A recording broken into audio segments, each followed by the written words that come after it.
Sur la première, le journal du matin, l'inquiétude règne donc à Berne depuis ce serrage de vis de Bruxelles. La semaine dernière, nous vous le révélions sur cette antenne, la Commission européenne rappelait à l'ordre certains de ses commissaires.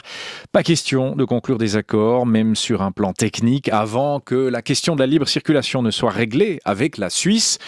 Une question en suspens, donc, depuis le vote du 9 février 2014 sur l'immigration de masse. Ces derniers jours, d'anciens grands commis de l'État se sont élevés, eux aussi, contre la stratégie de négociation du Conseil fédéral, pas assez musclée, trop consensuelle, selon l'ancien secrétaire d'État Michael Ambul, trop dispersée entre les départements. Ça, ce sont les propos de l'ancien ambassadeur François Nordman qu'on entendait il y a quelques minutes sur cette antenne dans le journal de 7 heures. Alors, est-ce qu'on est vraiment comme ça à la croisée des chemins dans nos relations avec Bruxelles? La Suisse adopte-t-elle la bonne stratégie? Bonjour René Schwock. Bonjour. Merci d'être avec nous jusqu'à 8 heures. L'invité de la rédaction, professeur associé à l'Université de Genève, titulaire de la chaire Jean Monnet en sciences politiques. Vous êtes spécialiste de la construction européenne, René Schwock. L'Union européenne l'a désormais clairement fait comprendre. Toute négociation avec la Suisse, même une négociation technique, même une négociation intermédiaire, est conditionnée à la résolution de cette question de la libre circulation. Est-ce que c'est un retour à la dure réalité pour la Suisse qui avait fait mine d'y croire depuis le 9 février 2014 ? Ça a l'air parce que visiblement pas mal de responsables suisses, Madame Leuthard en particulier, donnaient l'impression ces derniers jours que l'accord sur l'électricité était sous toit et que donc il n'était plus conditionné par la résolution non seulement du volet immigration mais aussi du volet institutionnel. Maintenant on se rend compte effectivement que l'Union européenne est déterminée à faire réussir d'abord le volet immigration et le volet institutionnel avant toute poursuite d'avancées de négociations avec la Suisse sur d'autres dossiers. Oui, vous parlez de l'accord sur l'électricité, il y a aussi le libre accès au marché des services financiers, etc. Est-ce que tout ça c'est fichu ou est-ce qu'on peut encore y croire ? Non, on peut y croire, mais c'est conditionné à la résolution des deux dossiers que je viens de mentionner, donc immigration institutionnelle, et ça va prendre beaucoup de temps, et peut-être qu'effectivement ce sera jamais résolu. Mais pour l'instant, c'est surtout wait and see, certainement une année de retard pour pas mal de dossiers. Une année de retard et peut-être... Minimum. Ouais, minimum. Et peut-être, dites-vous, ça ne sera jamais résolu. Peut-être que ce durcissement de ton est le signe que Bruxelles ne pense pas ou ne pense jamais trouver un accord, un terrain d'entente avec les Suisses. C'est aussi peut-être le signe de ça, non, René Schwock ? à Bruxelles, ils ne savent pas exactement ce qui va se passer, mais ils ont posé des principes et ce sera très difficile de les remettre en cause parce que Bruxelles, entre guillemets, c'est un grand paquebot. C'est très difficile à manœuvrer. Hein, c'est une gouvernance à niveau multiple. Donc maintenant qu'ils ont pris une attitude ferme et qu'ils l'ont manifesté par des faits concrets, hein, la non-avancée en matière d'électricité, ce sera très difficile de manier ce paquebot dans une autre direction. Que dire de l'attitude du Conseil fédéral ? Est-ce qu'il fantasmait jusque-là ? Est-ce qu'il n'avait pas voulu comprendre ? Est-ce qu'il a fait l'autruche peut-être aussi ? Je pense en partie, oui, non seulement le Conseil fédéral, mais je pense que la plupart des Suisses aussi ont pratiqué la politique de l'autruche jusqu'à maintenant, c'est-à-dire se sont auto-persuadés que finalement on trouverait toujours des solutions. Voilà, avec Erasmus on a trouvé une solution, et puis dans l'histoire suisse on a toujours trouvé des solutions, donc là on va en trouver. Visiblement, la réalité revient rapidement, mais je ne suis pas encore sûr que l'immense majorité des Suisses a compris l'ampleur du problème. Alors, René Schwock, on entendait, et je l'ai cité en introduction, quelques critiques d'anciens hauts commis de l'État, notamment Michael Ambul et notamment l'ancien ambassadeur François Nordman. Pour lui, la Suisse doit carrément changer de stratégie, confier les discussions à un seul et unique interlocuteur, parce qu'actuellement, 3 secrétaires d'État négocient avec les Européens. On a Jacques de Watteville pour les questions financières, Mario Gatiker sur les aspects migratoires, Yves Rossier, qu'on a entendu souvent sur cette antenne, sur la question institutionnelle. Est-ce qu'il faut resserrer les discussions et ne les confier, qu'à un seul interlocuteur pour être plus efficace vis-à-vis de Bruxelles? Est-ce que vous êtes d'accord avec François Nordman? Oui, je suis tout à fait d'accord avec lui. D'ailleurs, moi, j'avais aussi émis cette idée il y a au moins une année. Et puis, François Nordman ou Michael Ambul développent cette thèse depuis pas mal de temps aussi. Mais on les écoute peut-être plus aujourd'hui parce qu'on se rend compte de la véracité de leur analyse. Mais au fond, ça fait longtemps qu'on est pas mal de gens à dire qu'il faut aujourd'hui mettre en place soit une task force, soit upgraded un un secrétaire d'État, soit qu'un conseiller fédéral soit en charge du dossier. Mais cette négociation à trois têtes où un secrétaire d'État ne sait pas ce que fait exactement l'autre, enfin, j'exagère un peu, bien entendu, ils sont informés, mais enfin, où il n'y a pas une coordination, ça paraît totalement illusoire. On se rend compte que tout est lié, l'électricité est liée à l'immigration, qui est liée à l'institutionnel, et il faut absolument qu'il y ait aujourd'hui quelqu'un qui soit en charge. Alors ça peut être le directeur, par exemple, de la direction des affaires européennes, M. Jetta, qui pourrait être nommé secrétaire d'État, ou quelque chose du genre. Mais enfin, il faut que ça change, qu'il y ait une coordination centralisée. Une seule personne ou alors une task force dédiée à la résolution de ce dossier. Autre critique toujours émise par François Nordmann à l'encontre de Didier Burkhalter, qu'on a beaucoup vu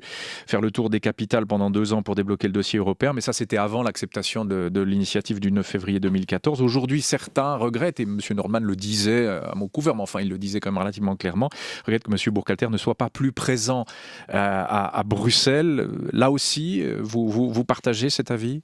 En tous les cas, il faut que maintenant on comprenne que c'est la priorité des priorités pour la Suisse. C'était quand même très bien ce qu'a fait M. Burkhalter l'année passée, quand il était par chance à la tête de l'OCDE, par malchance au moment où il y avait le pire conflit en Ukraine. Il a eu raison de profiter de cette opportunité historique pour essayer de trouver une solution au conflit en Ukraine et aussi pour profiler la Suisse au passage. Je ne veux pas lui jeter la pierre pour cela, mais il faut fixer les priorités. L'intérêt de la Suisse aujourd'hui, c'est effectivement une meilleure coordination et mettre vraiment le paquet pour essayer de trouver une solution avec Bruxelles. Alors vous l'avez dit, il faut resserrer le nombre d'interlocuteurs. Il faut discuter avec qui au fond ? Il faut discuter avec la Commission, où on peut espérer aussi des discussions un peu, je veux dire comme un billard à 3 bandes, du soutien d'autres États, comme par exemple la France de François Hollande, qui était chez nous il n'y a pas si longtemps. Est-ce qu'on peut compter dans ce dossier maintenant sur le soutien d'autres États, René Schwok ? Ma position c'est suisse, c'est-à-dire qu'il faut discuter avec tout le monde. Il y a une petite discussion oiseuse. Est-ce qu'il faut plutôt agir sur Bruxelles, c'est-à-dire la Commission européenne, service pour les affaires extérieures de l'Union européenne, ou est-ce qu'il faut plutôt agir sur les capitales ? Ma réponse est tout simplement les deux.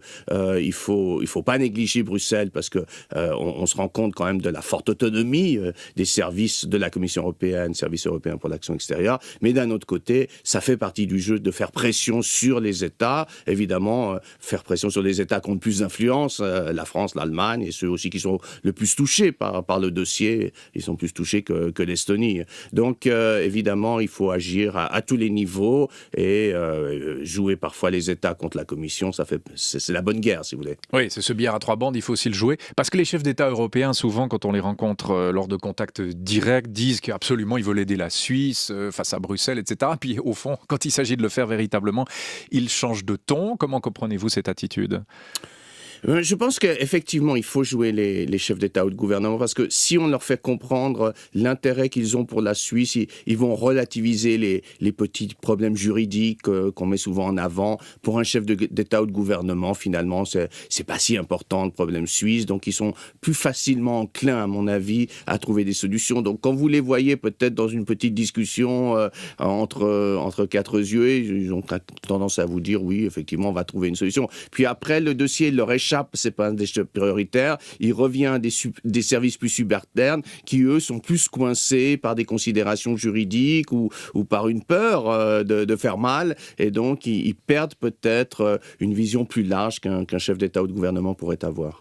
René Schwok, on était en 2015, année électorale, année d'élection fédérale. On ne sent pas beaucoup ce dossier bouger du côté des partis. Le terrain est beaucoup trop miné à 6 mois des élections fédérales, c'est ça ? Malheureusement, oui. Moi, je souhaiterais, entre autres comme M. Hambul et d'autres, que ce soit un des enjeux des élections fédérales, qu'on discute des stratégies à adopter et que chaque parti dise clairement comment il va se comporter.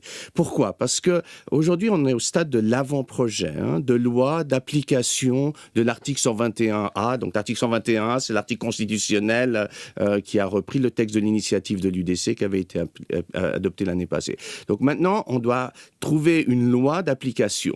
Le Conseil fédéral fait circuler un projet, on appelle ça un avant-projet de loi. Mais cet avant-projet de loi, après les élections fédérales, il va être soumis au Parlement. Et ce sont les 2 chambres du Parlement qui vont rédiger le projet final de loi.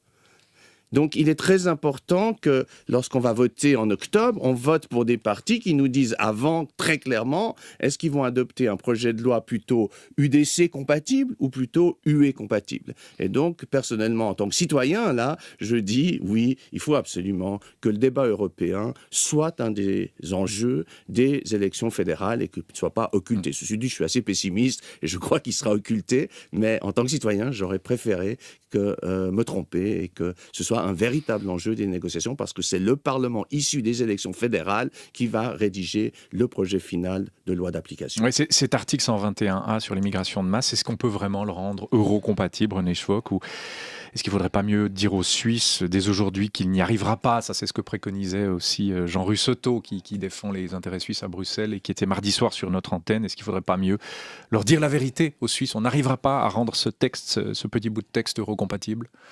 Je suis moins pessimiste depuis toujours et je pense qu'il faut essayer. De toute façon, même si on n'y arrive pas, il faudra essayer et donner en tout cas l'impression qu'on a essayé. Donc il faut tout faire pour trouver une loi d'application qui soit euro-compatible et qui en même temps ne soit pas trop contraire au texte de l'initiative. Évidemment, ça nécessitera après un référendum parce qu'il y aura un camp ou un autre qui ne sera pas content avec le résultat de la loi d'application. Le peuple suisse se prononcera.